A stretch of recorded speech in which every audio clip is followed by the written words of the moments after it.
There was a moment when you felt everything slipping through your hands. A loss that made no sense. A plan you worked toward for months or years that suddenly collapsed. A silence where something meaningful used to live. And in that moment, it didn't feel like growth. It felt like punishment. It felt like life was unfair, unpredictable, maybe even against you. You tried to understand it, tried to fix it, tried to go back to how things were before everything shifted. But what if that moment was not the end of something important, but the beginning of who you are becoming? What if the very disruption you resisted was quietly restructuring you from the inside? Not because life is cruel, not because fate enjoys chaos, but because transformation rarely arrives gently. Tonight, we are not talking about blind destiny or empty positivity. We are talking about growth that hides inside breakdowns, clarity that hides inside confusion, and strength that only appears when the old version of you can no longer survive. By the end of this video, you will understand why your hardest moments are not random interruptions but psychological turning points, and you will learn how to stop asking, "Why is this happening to me?" and start asking the question that actually gives you power. If you stay with me, the way you interpret loss, failure, and uncertainty will never be the same again. Lesson 1. Pain is a mirror, not a punishment. When something painful happens, the first reaction is almost automatic. This is unfair. This should not be happening. Why me? The mind quickly turns the experience into a story of punishment, as if life selected you for suffering. But in Buddhist psychology, pain is not a verdict. It is a signal. It is not sent to hurt you. It is sent to show you something you could not see while everything felt comfortable. Pain acts like a mirror. It reflects the hidden attachments, fears, and illusions you have been carrying quietly. A breakup does not only hurt because someone left. It hurts because it reveals how much of your stability depended on their presence. A job loss does not only threaten your finances. It exposes how tightly your identity was tied to a title or status. Even criticism feels unbearable when it touches an insecurity you were trying to hide from yourself. The event is not the full source of suffering, it is the spotlight. This is why two people can go through the same experience and react completely differently. One collapses, the other grows. The difference is not in the event, it is in what the event exposes inside them. Pain highlights the fragile parts of your inner structure. It shows you where you seek validation, where you crave control, where you fear being insignificant. And that revelation, although uncomfortable, is powerful. Instead of asking, "Why is this happening to me?" ask a sharper question. What is this revealing about me? What belief is being challenged? What attachment feels threatened? When you approach pain this way, it stops being an enemy you must defeat. It becomes a teacher you can study. And once you understand what it is reflecting back to you, you gain the ability to strengthen what was once fragile. That is when suffering transforms from punishment into progress. Lesson 2. Your interpretation creates the weight. Most people believe their suffering is caused by what happened. The breakup hurt me, the rejection crushed me, the job loss destroyed my confidence. But if that were completely true, then everyone who experiences the same event would feel the same level of pain, and that simply is not reality. Two people can lose the same job on the same day.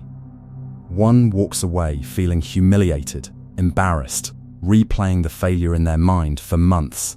The other, after the initial shock, begins to see it as redirection, as an uncomfortable push towards something better aligned. The event is identical, the emotional weight is not. This is where Buddhist psychology becomes deeply practical. Events in themselves are neutral, they are occurrences. What gives them emotional gravity is the meaning we attach to them. The mind immediately interprets, it labels, it dramatizes, it predicts the future. A lost opportunity becomes proof that I am not good enough. A criticism becomes evidence that I will never succeed. And once the story is formed, the suffering expands. Your interpretation is the lens.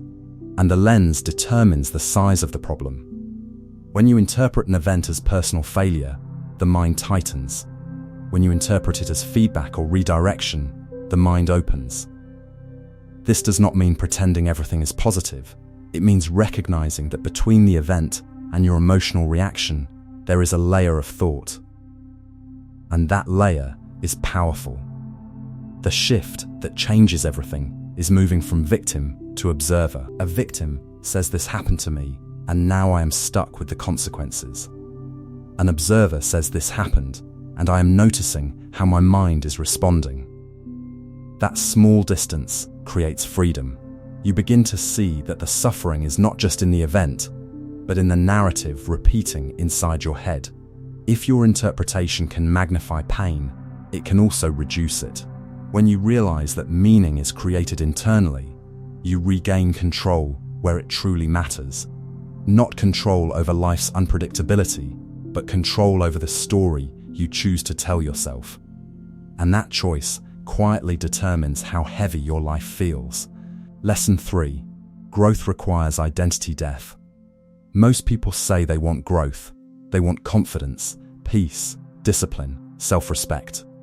But very few are willing to experience the uncomfortable transition that real growth demands. Because growth is not an upgrade you add to your existing personality. It is a replacement. It asks something older inside you to step aside. And that is where resistance begins. You cannot become new while protecting the old self. The version of you that avoids confrontation cannot suddenly become someone with strong boundaries without feeling guilt. The version of you that depends on approval cannot develop self-respect without losing some validation. The quiet truth is that every meaningful transformation requires the death of a former identity.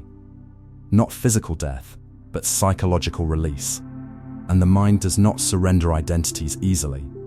Even painful identities feel familiar, and familiarity feels safe.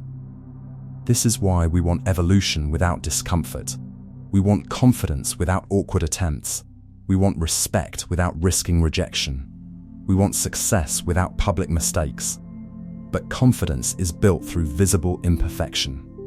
Boundaries are formed when you disappoint someone and survive it. Self-respect is strengthened the moment you choose your values over applause. These moments feel like loss at first. You lose comfort, you lose approval, you lose the illusion of who you thought you were. Every breakdown is a negotiation between who you were and who you are becoming. When life disrupts you, it often targets the outdated version of you that can no longer carry you forward. That is why it feels so destabilizing. It is not just a situation changing, it is your identity being challenged. The habits that once protected you may now be limiting you. The beliefs that once felt secure may now feel restrictive. Instead of asking, "Why is this happening to me?" consider asking, "Which version of me can no longer survive this level of growth?" When you see transformation this way, discomfort stops feeling like punishment. It becomes proof that something inside you is evolving. And if you are willing to let the old identity dissolve, you create space for a stronger, more grounded version of yourself to emerge. Lesson 4. Control is psychological security addiction. In Buddhist philosophy, the desire for control is rooted in attachment and fear. The mind clings to predictability because it believes certainty will protect it from suffering. We try to organize life into neat plans, fixed outcomes, and guaranteed results. But beneath this effort is not wisdom. It is anxiety. The craving for control is the craving for emotional security in a world that is inherently impermanent. The Buddha taught that all conditioned things are unstable. Everything changes. Relationships shift. Careers evolve. Health fluctuates. Circumstances rise and fall. Yet the mind resists this truth. It wants assurance that what is pleasant will remain and what is painful will never return. This resistance creates tension. We overplan because we fear loss. We overthink because we fear mistakes. We become anxious in relationships because we fear abandonment. We obsess over career success because we fear insignificance. These are not signs of ambition alone, they are signs of clinging. From a Buddhist perspective, control is not truly about shaping life, it is about escaping uncertainty. But uncertainty is not the enemy, it is part of the nature of existence.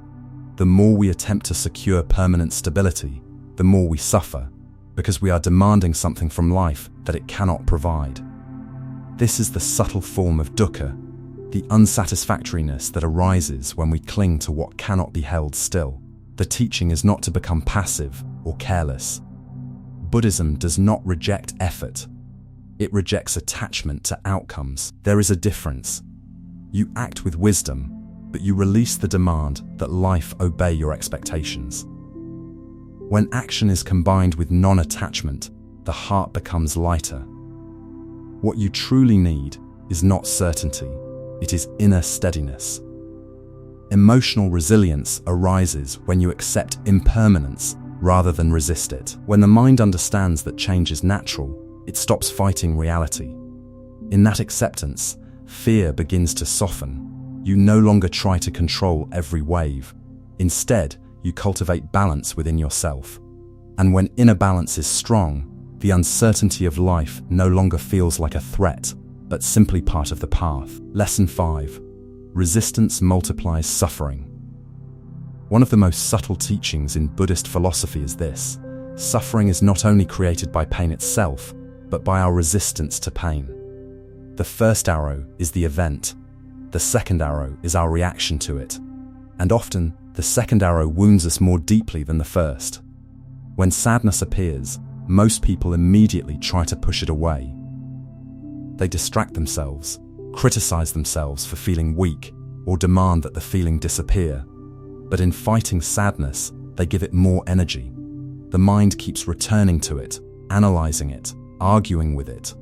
The emotion, instead of dissolving, becomes heavier. Not because sadness is powerful, but because resistance is. The same is true with uncertainty. The future becomes unclear, and the mind begins to battle it.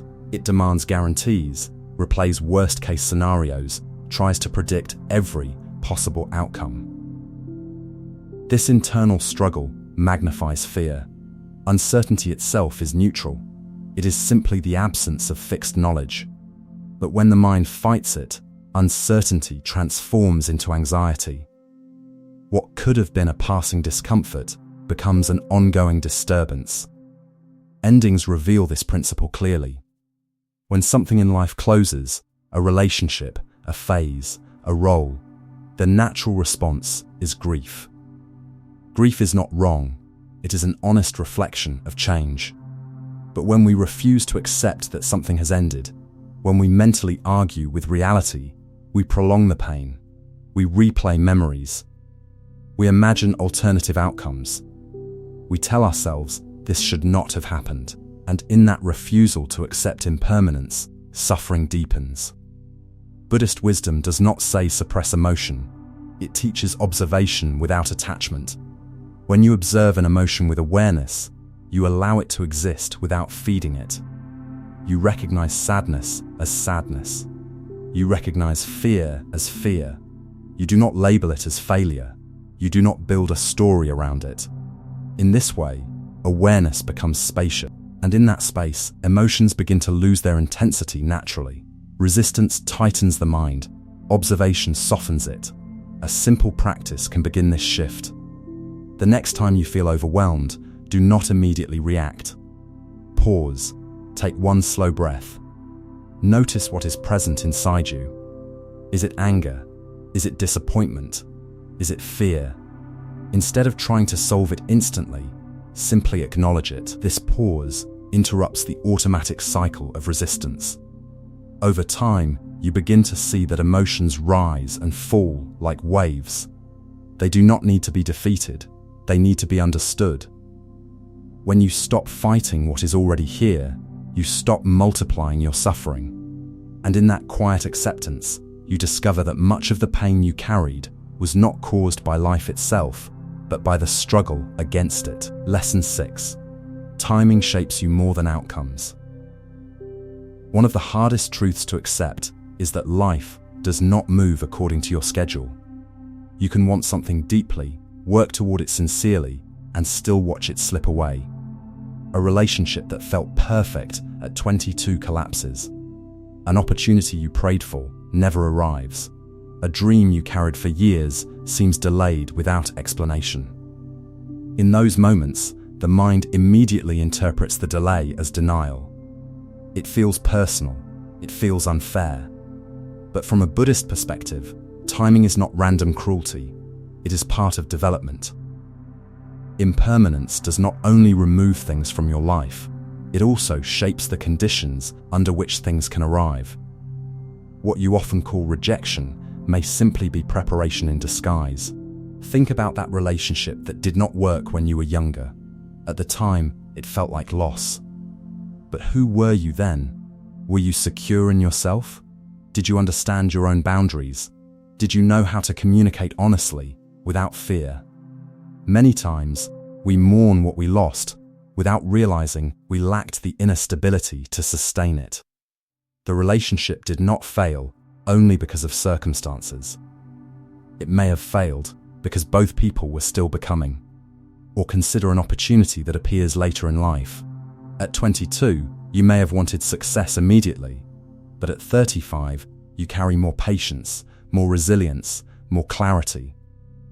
The same opportunity that would have overwhelmed you years ago now meets a version of you capable of holding it. This is not coincidence. It is growth, aligning with readiness. Delay is development. The mind focuses on outcomes. It asks, when will I get what I want? But life often focuses on capacity. It asks, who are you becoming in the process? Buddhism teaches that clinging to specific results creates suffering, not because goals are wrong, but because attachment blinds you to the shaping that is happening beneath the surface.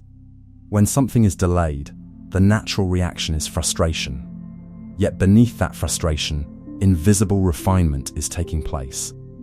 Patience deepens, emotional strength builds, self-understanding matures. You were not denied, you were not forgotten, you were not overlooked. Many times, you were simply not ready. And that is not an insult to your worth. It is an acknowledgement of your evolution. Life does not just give you what you want. It prepares you to hold it without losing yourself. If success comes before discipline, it destroys. If love arrives before self-respect, it destabilizes. If responsibility appears before maturity, it overwhelms. Timing protects you from what you are not yet equipped to sustain.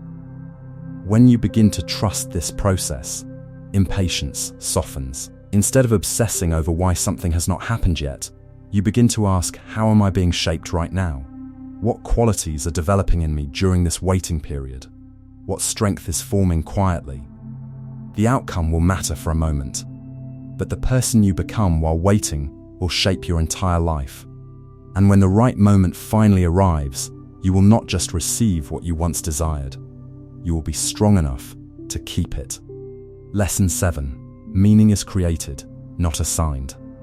One of the most comforting ideas people hold on to is that everything happens for a reason. It sounds reassuring. It makes chaos feel organized. It makes pain feel pre-written. But Buddhist philosophy does not require blind fatalism. It does not teach that every event is part of a scripted destiny designed specifically for you. Instead, it teaches something far more empowering. Not everything happens for a reason, but you have the power to give it one.